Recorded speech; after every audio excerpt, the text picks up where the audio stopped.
Hello everyone, আমি শামীম পাটোয়ারি বাংলাদেশ আইন কানুনের পক্ষ থেকে আপনাদের জানাই অভিনন্দন। আজকে আমি আপনাদের সাথে যে বিষয়টি নিয়ে আলোচনা করব তা হলো খতিয়ান চেনার উপায়। বাংলাদেশে জমির দলিল সম্পর্কে জানতে হলে প্রথমেই আপনাকে জানতে হবে সিএস, এসএ, আরএস খতিয়ান সম্পর্কে। এই তিনটি খতিয়ানকে বলা হয় দলিলের মূল স্তম্ভ। তো প্রথমেই দেখি খতিয়ান কি। খতিয়ান হচ্ছে জরিপ বিভাগ কর্তৃক সরজমিনে জমিতে গিয়ে ভূমির মালিকানার যে বিবরণ এবং নকশা তৈরি করে যে রেকর্ড প্রকাশ করে তাকে সাধারণত খতিয়ান বলে। আমাদের দেশে যে কয়টি ভূমি জরিপ পরিচালিত হয় তার মধ্যে অন্যতম হলো সিএস, এসএ, আরএস এবং সিটি জরিপ। তো এখন আমরা দেখব কিভাবে আপনি নিজেই সিএস খতিয়ান, এসএ খতিয়ান, আরএস খতিয়ান গুলোকে চিনবেন। প্রথমেই দেখি সিএস খতিয়ান সম্পর্কে। এখানে আপনারা সিএস খতিয়ানের একটি নমুনা দেখছেন। প্রথমে সিএস খতিয়ান সম্পর্কে কিছু মৌলিক জিনিস জেনে নেই। একে ভারত উপমহাদেশের প্রথম জরিপ বলা হয়। 1889 সাল থেকে 1940 সালের মধ্যে এই জরিপ পুরো উপমহাদেশে পরিচালিত হয়। এই জরিপের মাধ্যমে দেশের সমস্ত জমির বিস্তারিত নকশা প্রস্তুত করা হয় এবং প্রত্যেক মালিকের জন্য পৃথক ডাক নম্বর উল্লেখপূর্বক খতিয়ান প্রস্তুত করা হয়। সিএস খতিয়ান চেনার প্রথম লক্ষণ হলো এই খতিয়ানটি হবে 2 পৃষ্ঠা, অর্থাৎ একটি পেজের এপিঠ ওপিঠ উভয় পাশে খতিয়ানটি আঁকা থাকবে। দ্বিতীয় লক্ষণটি হলো এই খতিয়ানটি হবে লম্বালম্বী, অর্থাৎ এই খতিয়ানটি উপর নিচে লম্বালম্বী ভাবে হয়ে থাকবে। তৃতীয় এবং গুরুত্বপূর্ণ লক্ষণটি হলো প্রথম পৃষ্ঠার উপরের পার্টে জমিদারের তথ্য থাকবে, অর্থাৎ এখানে জমিদার যে জমিদার ছিল এই জমির সেই জমিদারের বিবরণ উল্লেখ থাকবে এবং তার নিচের পার্টে থাকবে এই জমিদারের আন্ডারে যে প্রজা ছিল তার সম্পর্কে এখানে উল্লেখ থাকবে। এই 4টি লক্ষণ দেখেই আমরা সিএস খতিয়ানকে চিনে নিতে পারবো। এবার জানবো এসএ খতিয়ান সম্পর্কে। এখানে আপনারা একটি এসএ খতিয়ানের নমুনা দেখছেন।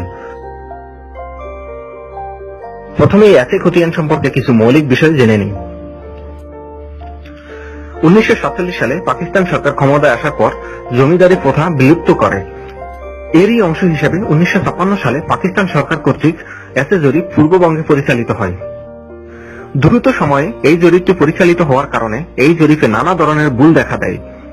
তবুও এসএ জরিপ খুব গুরুত্বপূর্ণ খতিয়ান হিসেবে বাংলাদেশে প্রচলিত। এসএ খতিয়ান চেনার জন্য আপনাকে কিছু লক্ষণ অনুসরণ করতে হবে। প্রথম লক্ষণটি হলো এসএ খতিয়ানটি থাকবে একটি মাত্র পৃষ্ঠায়, অর্থাৎ সিএস খতিয়ান যেখানে হয়েছিল 2টি পৃষ্ঠায় সেখানে এসএ খতিয়ান থাকবে একটি মাত্র পৃষ্ঠায়। দ্বিতীয় লক্ষণটি হলো এসএ খতিয়ানটি হবে আড়াআড়ি ভাবে, অর্থাৎ সিএসটি হয়েছিল লম্বালম্বী ভাবে কিন্তু এসএ খতিয়ান থাকবে আড়াআড়ি ভাবে।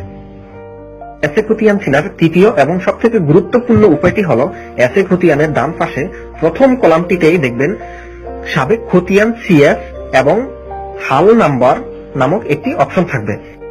তো উপরের লক্ষণগুলোর মাধ্যমে আপনি চিনে নিতে পারবেন এই খতিয়ানটি এসএ খতিয়ান। এবার দেখব আরএস খতিয়ান সম্পর্কে।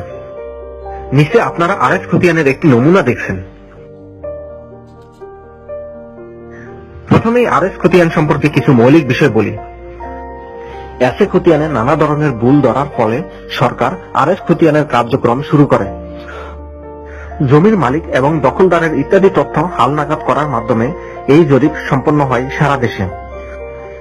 এসএ জরিপের ভুল সংশোধন করে আরএস জরিপ এতটাই শুদ্ধ হয় যে এখন জমি জমা সংক্রান্ত বিরোধের ক্ষেত্রে আরএস জরিপের উপর নির্ভর করতে হয়। আরএস খতিয়ানটি চেনার উপায়। আরএস খতিয়ান চিনতে হলেও আপনাকে কিছু লক্ষণ অনুসরণ করতে হবে। এর মধ্যে প্রথম লক্ষণটি হলো আরএস খতিয়ানটি 1 পৃষ্ঠা বা 2 পৃষ্ঠা থাকতে পারে। কিছু আরএস খতিয়ান 1 পৃষ্ঠার হয়, কিছু আরএস খতিয়ান 2 পৃষ্ঠার হয়। তো দ্বিতীয় লক্ষণটি সেটা হলো আরএস খতিয়ানটি অবশ্যই লম্বালম্বী ভাবে থাকবে, অর্থাৎ সিএস খতিয়ানটি যেমন লম্বালম্বী ছিল আরএস খতিয়ানটিও একইভাবে লম্বালম্বী থাকবে। আরএস খতিয়ান চেনার তৃতীয় এবং সবথেকে গুরুত্বপূর্ণ উপায়টি হলো আরএস খতিয়ানের একেবারে উপরে ডান পাশে একটি লেখা দেখবেন, সেখানে লেখা থাকবে রে সার্ভে নং। এই লেখাটি দেখেই আপনি চিনে নিতে পারবেন এই খতিয়ানটি আরএস খতিয়ান। এখন আমরা জানবো সিটি জরিপ সম্পর্কে। এখানে আপনারা একটি সিটি জরিপ খতিয়ানের চিত্র দেখছেন। তো প্রথমেই আমরা সিটি জরিপ সম্পর্কে কিছু মৌলিক বিষয় জেনে নেই।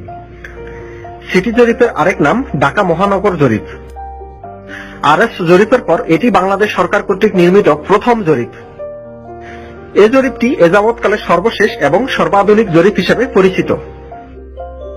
এখন আমরা দেখব সিটি জরিপ চেনার উপায়। সিটি জরিপের খতিয়ানটি অবশ্যই কম্পিউটার প্রিন্টে প্রকাশিত হবে, অর্থাৎ যেখানে পূর্বের খতিয়ানগুলোতে হাতে লেখা থাকতো সেখানে সিটি জরিপ সম্পূর্ণ কম্পিউটারে প্রিন্ট হবে, অর্থাৎ এখানে কোনো হাতে লেখা থাকবে না, পুরোটাই হবে কম্পিউটার প্রিন্টে প্রকাশিত। সিটি জরিপ চেনার দ্বিতীয় এবং গুরুত্বপূর্ণ লক্ষণটি হলো সিটি জরিপটি হবে আড়াআড়ি, অর্থাৎ সিটি জরিপটি এসএ খতিয়ানের মতো আড়াআড়ি হবে। তো আশা করি আপনারা উপরের লক্ষণগুলো দেখে সিটি জরিপ চিনে নিতে পারবেন। তো আশা করি বিষয়টি আপনারা বুঝতে পেরেছেন। আপনাদের সবাইকে ধন্যবাদ। হ্যালো ফ্রেন্ড, আমাদের কাজ যদি আপনাদের ভালো লাগে তাহলে লাইক দিয়ে আমাদের উৎসাহিত করুন। এছাড়া আইনি সমস্যা ও তার সমাধান নিয়ে আমাদের তৈরি ভিডিও দেখতে ভিজিট করুন এই লিংকে। এছাড়া আইনি বিষয় নিয়ে কোনো প্রশ্ন থাকলে ফোন করুন আমাদের এই নম্বরে 01714543232। এতক্ষণ আমাদের সাথে থাকার জন্য আপনাদের অভিনন্দন।